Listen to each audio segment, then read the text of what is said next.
Breaking news. రెండు తెలుగు రాష్ట్రాల్లో సంచలనంగా మారిన గండికోటలో బాలిక హత్యకు కారణాలేంటి? 10 రోజులైన పోలీసులు ఎందుకు హత్యకు కారణాలేంటి? హత్యకు పాల్పడింది ఎవరో ఎందుకు తేల్చలేకపోతున్నారు? ఇక్కడ పోలీసుల విచారణ వైఫల్యం ఏమన్నా కనిపిస్తూ ఉందా? బిగ్ టీవీ దగ్గర కొన్ని ముఖ్యమైన అంశాలున్నాయి. బిగ్ టీవీ చేతిలో 5 డౌట్స్ ఉన్నాయి. ఈ 5 అంశాలు విచారణ సవ్యంగా సాగటం లేదు అనటానికి అనుమానాలు కలిగిస్తూ ఉన్నాయి, అనుమానాలకు బలాన్ని కలిగిస్తూ ఉన్నాయి. ఒక్కొక్క పాయింట్ మనం చర్చించుకుంటూ ఉందాం. 10 రోజులైంది ఆ అమ్మాయిని గండికోటలో ఎవరో చంపేసి. కానీ పోలీసు అధికారులు ఆ రోజు చెప్పారు కీలకమైన ఆధారాలు లభించాయి. ఆ రోజు 16వ తారీఖు 12 గంటలకు, ఈరోజు మధ్యాహ్నమే 12 గంటలకు కీలక ఆధారాలు లభించాయి. సాయంత్రం 9 గంటల లోపు మొత్తం వివరాలన్నింటినీ కూడా ప్రజల ముందు ఉంచబోతున్నాం, మీడియా ముందు ఉంచబోతున్నామని డిఐజీ ప్రవీణ్ చెప్పారు. ఆయనే స్వయంగా మీడియా ముందుకు వచ్చి చెప్పారు. మరి 10 రోజులైన సాయంత్రం 10 గంటలకు చెబుతామన్న పోలీసులు 10 రోజులైనా ఈ హత్య చేసింది ఎవరో ఎందుకు తేల్చలేకపోతున్నారు? ఇక్కడ ఎన్ని డౌట్స్ వస్తున్నాయో ఇప్పుడు మీకు చెప్పబోతున్నాను. నిజానికి గండికోట సురక్షితం కాదా? ఒకవేళ ఆ హత్య కుటుంబ సభ్యులు చేయకపోతే గండికోట సురక్షితం కాదా అనే ప్రశ్న తలెత్తుతుంది. ఆ హత్య మూడో వ్యక్తులు ఎవరైనా చేస్తే, ఒకవేళ అది పరువు హత్య కాదు, మూడో వ్యక్తులు అక్కడికి వచ్చినటువంటి టూరిస్టులను టార్గెట్ చేసుకునో లేదంటే వచ్చిన టూరిస్టులు ఎవరో ఒకరు ఈ బాలికను హత్య చేసి ఉంటే ఆ ప్లేస్ అంత సురక్షితం కాదా? మరి అలాంటి చోట రక్షణ కల్పించడంలో ఎందుకు వైఫల్యం చెందుతున్నారు? అక్కడ సీసీ కెమెరాలు ఎందుకు లేవు? అక్కడ ఉన్న రంగనాయక మండపం దగ్గర కానీ గండికోట చుట్టూ కానీ టూరిస్టులు ఎక్కువగా వస్తూ ఉన్నప్పుడు అక్కడ సీసీ కెమెరాలు ఎందుకు ఏర్పాటు చేయలేదనే ప్రశ్న తలెత్తుతుంది. అంటే ఒకవేళ అది కుటుంబ సభ్యులు చేసిన పరువు హత్య కాకపోతే గండికోట పర్యాటకులకు సురక్షితం కాదనే డౌట్ వస్తుంది. ఇక్కడ అంతకంటే ముందు ఒక డౌట్ ఏంటి అంటే అసలు లోకేష్ ఎక్కడా? లోకేష్ ఇప్పుడు ఆ ప్రియుడి గురించి ఎందుకు మాట్లాడుకోవాలి అంటే ఆ బాలిక మరణానికి ఏదో ఒక రకంగా లోకేషే కారణం. ఆ బాలిక మైనర్, కాలేజీకి వెళ్ళి చదువుకోవాల్సిన ఆ బాలికను ప్రేమ పేరుతో ఆ లోకేష్ గండికోటకు తీసుకొచ్చాడు. నిజానికి మనకున్న చట్టాల ప్రకారం బిఎన్ఎస్లో ఉన్న సెక్షన్లు కావచ్చు, పోక్సో చట్టం కింద కావచ్చు, ఇతర కొన్ని చట్టాల ప్రకారం మైనర్ బాలిక అంగీకరించిన ఆ బాలికతో ప్రేమలో ఉండటం అనేది మేజర్కి ఎప్పుడు కూడా తప్పే. మైనర్ బాలిక నేను నీతో వస్తాను, నిన్ను ప్రేమిస్తున్నాను అని చెబితే అలాంటి అమ్మాయిని ప్రేమిస్తున్నాను అని చెప్పి ముగ్గులోకి దించడము, తనతో ప్రేమ కార్యకలాపాలు చేయటం అనేది చట్ట ప్రకారం నేరం. అలా చేసిన వ్యక్తిని బిఎన్ఎస్లో ఉన్న సెక్షన్స్తో పాటు పోక్సో చట్టం కింద తీసుకెళ్లి లోపలయ్యాలి. మరి ఇక్కడ ఆ అబ్బాయి ప్రేమించుకుంటున్నారు అని చెప్పారు. ఆ అమ్మాయి మైనర్. మరి మైనర్ అమ్మాయిని గండికోట తీసుకువెళ్ళిన లోకేష్ని ఇంతవరకు ఎందుకు రిమాండ్కు తరలించలేదు అనేది ఫస్ట్ క్వశ్చన్. పోలీసుల విచారణలో ఫస్ట్ వైఫల్యం ఇక్కడ కనిపిస్తుంది. లోకేష్ ఎక్కడ? లోకేష్ చంపలేదని అంటున్నారు. లోకేష్ చంపారా లేదో తర్వాత తేల్చొచ్చు. కానీ ఆ అమ్మాయి చనిపోవడానికి కారణం మైనర్ అయిన ఆ అమ్మాయిని లోకేష్ గండికోటకు తీసుకుని వెళ్ళడమే ఆ అమ్మాయి చనిపోవడానికి కారణం. ఒకవేళ అది కుటుంబ సభ్యులు చేసిన పరువు హత్య, లేదు అమ్మాయి ఒంటరిగా ఉంది కదా అని అక్కడికి వచ్చిన మూడో వ్యక్తులు చేసిన హత్య, రేప్ అటెంప్ట్ చేయబోయి ఆ అమ్మాయిని హత్య చేశారా అనేది తర్వాత తేల్చాల్సిన విషయం. కానీ ఆ అమ్మాయిని మైనర్ బాలికను గండికోట తీసుకొచ్చిన లోకేష్ ఎక్కడ? ఇప్పటి వరకు బిగ్ టీవీ దగ్గర ఉన్న సమాచారం ప్రకారం పోలీసులు ఫస్ట్ రోజు చెప్పిన సమాచారం ప్రకారం బిఎన్ఎస్లో 103 కింద సెక్షన్ కింద లోకేష్ పై కేసు పెట్టారు. లోకేష్ మేజర్ కాదు, మైనార్టీ తీరిపోయింది, మేజర్ అతను, మైనర్ కాదు. మరి అలాంటి లోకేష్ పైన ఒక మైనర్ బాలికను గండికోటకు తీసుకొచ్చాడు అంటే ఉన్న సెక్షన్స్ ప్రకారం పోలీసులు పెట్టాల్సిన సెక్షన్స్ ఏంటి? కిడ్నాప్. 2 గంటల పాటు అక్కడ డిఐజీ ఏం చెప్పారో తెలుసా? ఇప్పుడు మీకు డిఐజీ బయట వినిపిస్తాను. డిఐజీ ఏం చెప్పారు అంటే 2 గంటల పాటు వీళ్ళిద్దరూ కలిసి అక్కడ రిసార్ట్లో ఉన్నారు అని. 2 గంటల పాటు ఒక మైనర్ బాలికతో లోకేష్ ఉన్నాడు అంటే వాళ్ళిద్దరి మధ్య ఏమైనా జరిగిందా? ఒకవేళ ఆ అమ్మాయి ఒప్పందంతోనే ఏదైనా జరిగితే లోకేష్ పై పెట్టాల్సిందే. రెండోది మానభంగం కేసు, రేప్ కేసు పెట్టాలి. మరి లోకేష్ పైన ఈ కేసులు పెట్టారా? ఒకవైపు అమ్మాయిని హత్య చేసింది ఎవరు అని తేల్చే ఇన్వెస్టిగేషన్ ఒకవైపు కొనసాగుతుంది. మైనర్ బాలికను గండికోటకు తీసుకొచ్చి 2 గంటల పాటు రిసార్ట్లో గడిపి ఆ అమ్మాయిని అక్కడ వదిలేసి వెళ్ళిపోయిన లోకేష్ పైన పెట్టాల్సిన సెక్షన్లు ఏంటి? ఎందుకంటే ఇప్పటికే మనం చూస్తున్నాం మైనర్ బాలికలను చాలామంది ప్రేమ పేరుతో వంచి అక్కడికి తీసుకువెళ్తూ ఉన్నారు, వాళ్ళపైన కేసులు పెడుతూ ఉన్నారు. తల్లిదండ్రులు ఇప్పుడు అదే భయపడుతూ ఉన్నారు. కాబట్టి ఇక్కడ లోకేష్ పై పెట్టాల్సిన సెక్షన్లు ఏంటి?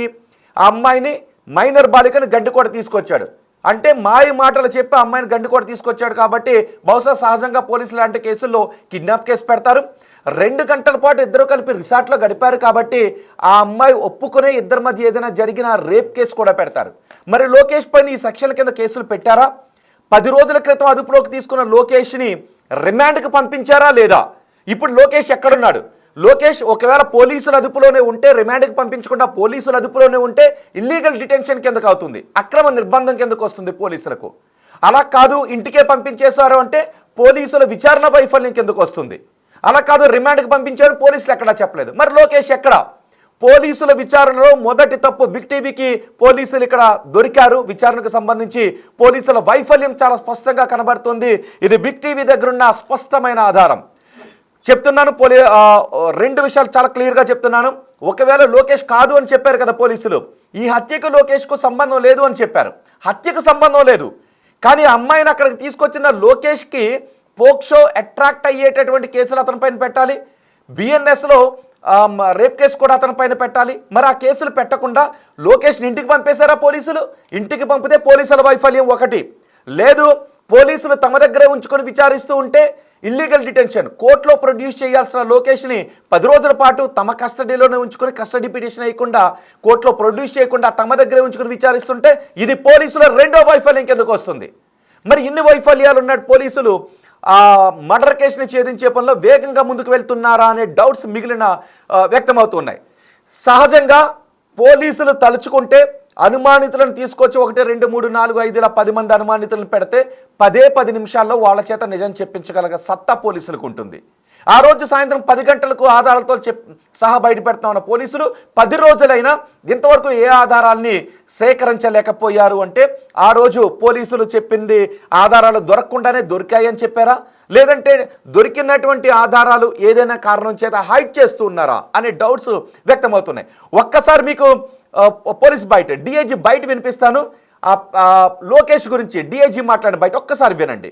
విచారణలో ఏ విధంగా పక్కదారి వెళ్తుంది, విచారణ సవ్యంగా సాగట్లేదు అనటానికి బలం చేకూర్చేటటువంటి బయటదే డిఐజీ మాట్లాడిన బయట ఒక్కసారి విందాం. యువతిని పీరియడ్ వచ్చి సుమారు 8 గంటల సమీపంలో గండికోటకి వాహనం మీద తీసుకొచ్చారు.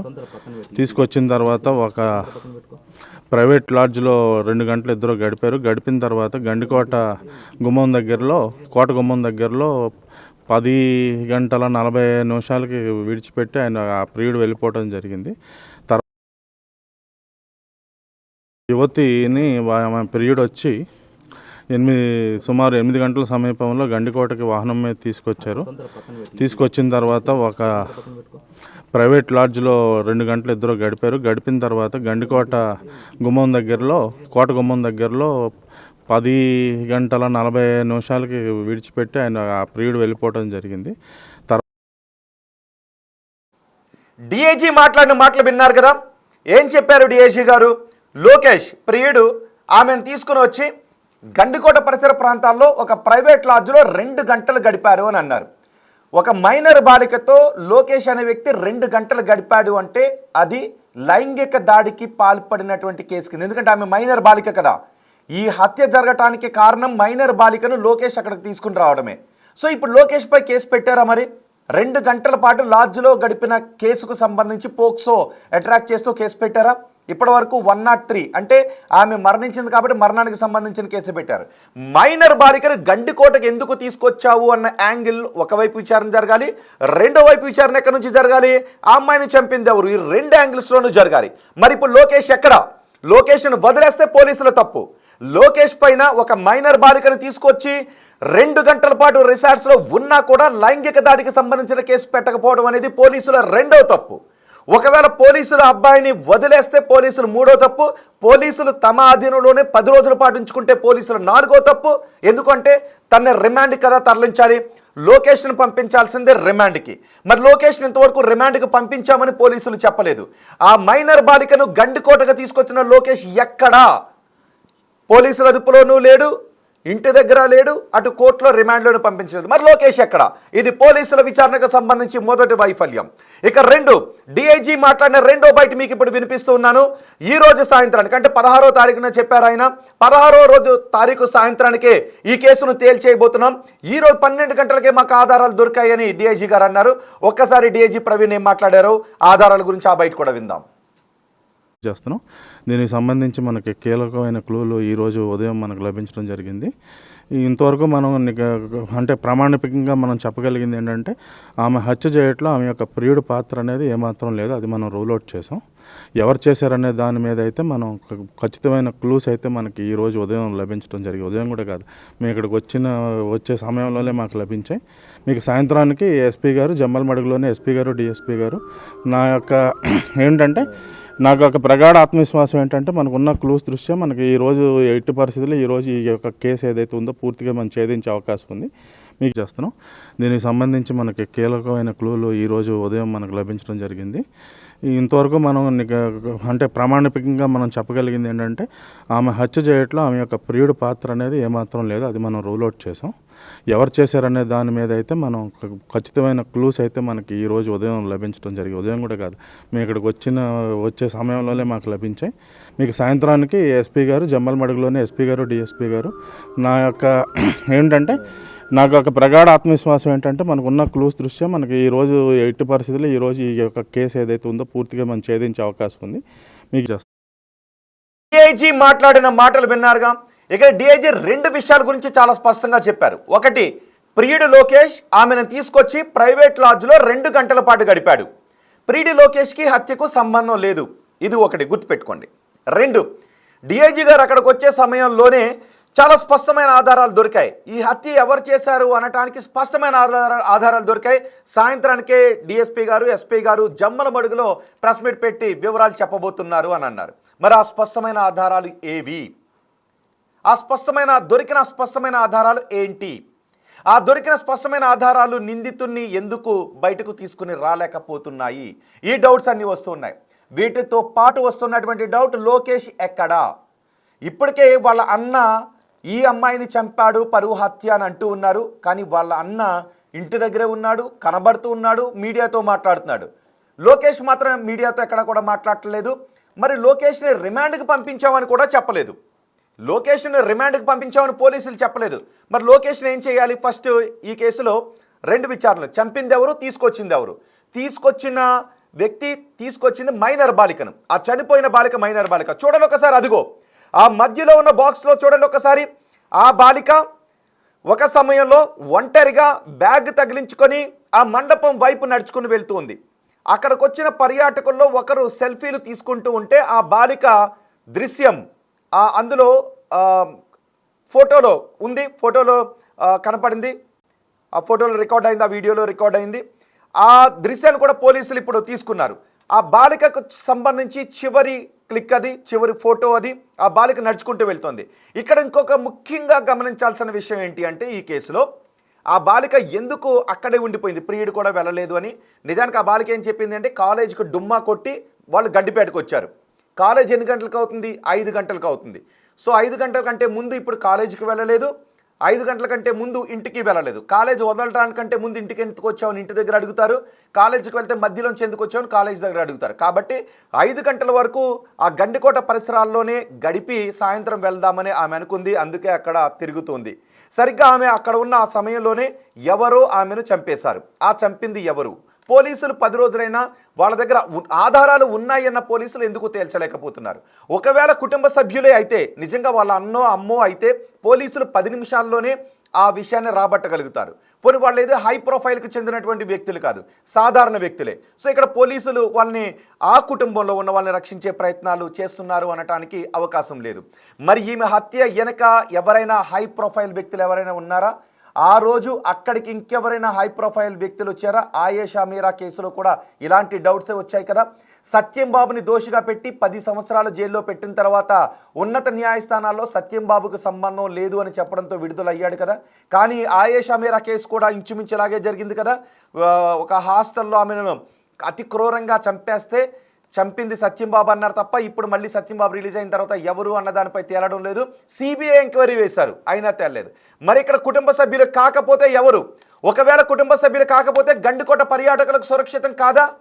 ఆ అమ్మాయిలకు అక్కడ ప్లేస్ సురక్షితం కాదా? మరి ఈ కేసును కూడా ఏదైనా ఉన్నత ఏజెన్సీకి అప్పగించాలా? ఒకవేళ ఇది పరువు హత్య అయితే పోలీసులు ఇన్వెస్టిగేషన్లో దాదాపు దొరికేసే అవకాశం ఉంటుంది. 10 రోజులైనా తేలడం లేదు అంటే పరువు హత్య కాదా? కుటుంబ సభ్యులకు సంబంధం లేదా? కుటుంబ సభ్యులకు సంబంధం లేకపోతే థర్డ్ పర్సన్స్ ఎవరో చంపదే గండికోట పర్యాటకులకు సురక్షితం కాదు అన్న విషయంపై ప్రజలు భయభ్రాంతులకు గురయ్యే అవకాశం ఉంటుంది. బహుశా దీన్ని కూడా ఉన్నత ఏజెన్సీలకు ఈ కేసును అప్పగించాల్సినటువంటి అవసరం ఉంటుందా? 10 రోజులైనా తేలలేదు కాబట్టి. 2 పోలీసుల వైఫల్యం గురించి ఇంతకుముందే మనం అనుకున్నాం. లోకేష్ మైనర్ బాలికను మీరు ఇప్పటికీ గుర్తుపెట్టుకోండి, చాలా కేసుల్లో మైనర్ అమ్మాయిని మైనార్టీ తీరిన అబ్బాయి ప్రేమిస్తే ఆ అబ్బాయి పైన పోక్సో కేసులు పెట్టి లోపలేసేస్తారు. ఒకవేళ అమ్మాయితో లైంగిక సంబంధం ఉంటే రేప్ కేసు పెట్టి లోపలేసేస్తారు. మరి లోకేష్ పైన కూడా అలాంటి కేసులు పెట్టాలి కదా. ఈ అమ్మాయి మైనర్ బాలిక. ఈ మైనర్ బాలికను గండికోటగా తీసుకుని రాకపోయి ఉంటే ఈ అమ్మాయి బతికుండేది. ఈ అమ్మాయి మైనర్ బాలిక కాబట్టి అమ్మాయిని ప్రేమ పేరుతో ఎవ్వడు ముగ్గులోకి దించకూడదు, అది తప్పు. మరి లోకేష్ ఈ అమ్మాయిని ప్రేమ పేరుతో ముగ్గులోకి దించాడు కదా, గండికోటకు తీసుకొచ్చాడు కదా.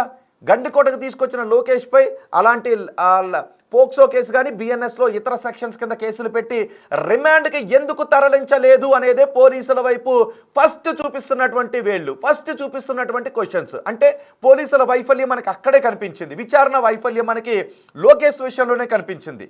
ఇక 2 ఆధారాలు ఉన్నాయన్న పోలీసులు ఎందుకు ఇంతవరకు ఛేదించలేకపోతున్నారు? ఇప్పుడు అంటూ ఉన్నారు, కొన్ని వార్తలు వస్తున్నాయి, ఇంకొక ప్రియుడు ఎవరో ఉన్నారు, అతను ఏదైనా ఈ దాడికి పాల్పడి ఉంటాడా అని. కొంచెం రిమోట్ యాంగిల్ అనమాట అది. ఆ ప్రియుని కూడా తీసుకొచ్చి విచారిస్తున్నారు అని కొన్ని వార్తలు వస్తున్నాయి. 3వ వ్యక్తి గతంలో ఎవరో ప్రేమించాను అని తిరిగినటువంటి వ్యక్తి దీని వెనుక ఉన్నాడా? లేదు. అక్కడికి వచ్చినటువంటి వారిలో ఇంకెవరైనా హై ప్రొఫైల్ వ్యక్తులు ఉండి ఆ అమ్మాయి ఒంటరిగా ఉంది అనే ఆలోచనతో ఆ అమ్మాయిని లైంగికంగా వేధించాలి అనుకుని కారులోకి బలవంతంగా తీసుకున్న తర్వాత ఆ అమ్మాయి కేకలు వేస్తే ఎవరైనా ఆ సమయంలో అమ్మాయిని కొడితే ఆ అమ్మాయి అప్పుడు చచ్చిపోయి ఉండుంటే ఆ అమ్మాయిని తీసుకెళ్ళి అక్కడ పారేశారా? హై ప్రొఫైల్ వ్యక్తులు ఎవరైనా ఉన్నారా? ఒకటి కుటుంబ సభ్యులు అయ్యి ఉండాలి, 2 ప్రియుడు అయ్యి ఉండాలి, మాజీ ప్రియుడైనా అయ్యి ఉండాలి, లేదు అక్కడికి వచ్చినటువంటి పర్యాటకులైనా అయ్యి ఉండాలి, ఆ పర్యాటకుల్లో ఎవరైనా హై ప్రొఫైల్ వ్యక్తి అయినా అయ్యి ఉండాలా? మరి ఏమున్నాయి ఈ డౌట్స్లో? ఏమున్నాయి? లోకేష్ని ఎందుకు పెద్దగా పట్టించుకోలేదు? లోకేష్ని ఎందుకు రిమాండ్కి పంపించలేదు? పోలీసులు ఇదిగో ఈ ఆధారాలు దొరికాయని ఎందుకు చెప్పలేకపోయారు? అక్కడికి వచ్చిన తర్వాత ఫింగర్ ప్రింట్స్ కానీ ఫుట్ ప్రింట్స్ కానీ పోలీసులు ఎందుకు సేకరించలేకపోయారు? హత్య అక్కడే జరిగిందా, ఇంకెక్కడైనా జరిగిందా? ఇంకెక్కడో జరిగితే ఇక్కడికి మళ్ళీ తీసుకొచ్చి పారేశారా?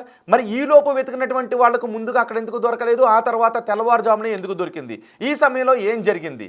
అసలు హత్య ఆ ప్లేస్లోనే జరిగిందా, లేదంటే వేరే ఏదైనా కారులో దొరికిందా? ఆ రోజు అక్కడికి వచ్చినటువంటి కార్లు ఎన్ని? ఈ వివరాలు ఏమైనా సేకరించారా? సో ఇన్ని డౌట్స్ వస్తూ ఉన్నాయి. సో పోలీసుల విచారణలో ఇన్ని వైఫల్యాలు కనిపిస్తూ ఉన్నాయి. సో మీరేమనుకుంటున్నారు? పోలీసుల విచారణకు సంబంధించి మీ అభిప్రాయం చెప్పండి. ఒక్కసారి డిఐజీ చెప్పింది గుర్తుంది కదా, ఆ అబ్బాయి తీసుకొచ్చాడు, లాడ్జ్లోకి వెళ్ళి 2 గంటల పాటు గడిపాడు అన్న అబ్బాయి మీద పోక్సో కేసు ఎందుకు పెట్టలేదు? ఆధారాలు దొరికేసాయి. సాయంత్రం 9 గంటలకే మా ఎస్పీ గారు డిఎస్పీ గారు జమ్మల మడుగులో చెప్పేయబోతున్నారు ఆధారాలని అన్న డిఐజీ గారు ఎందుకు 10 రోజులైనా కూడా ఈ కేసులో ఒక్క క్లూను కూడా సంపాదించలేకపోయారు? ఎందుకు ఈ కేసు కుటుంబ సభ్యుల చుట్టూ తిరుగుతున్నా ఆ కుటుంబ సభ్యులు అవునో కాదో పోలీసులు ఎందుకు చెప్పలేదు? ప్రియుడు కాదు అని స్పష్టంగా చెప్పిన పోలీసులు కుటుంబ సభ్యులు కాదు అనే విషయాన్ని ఎందుకు చెప్పలేకపోతున్నారు? పురోగతి ఇదిగో అని ఇంతవరకు ఎందుకు దీనిపైన ఒక్క మాట కూడా మాట్లాడలేకపోయారు? ఈ డౌట్స్ అన్నీ కూడా వస్తూ ఉన్నాయి. మరి చూద్దాం పోలీసులు ఏం తెలుస్తారో. అండ్ మీకు ఏదైనా ఈ విచారణకు సంబంధించి మీకు ఏదైనా అనిపిస్తూ ఉంటే మీ అభిప్రాయాన్ని కమెంట్ బాక్స్లో తెలియజేయండి. చూద్దాం పోలీసులు ఏం చెప్తారు.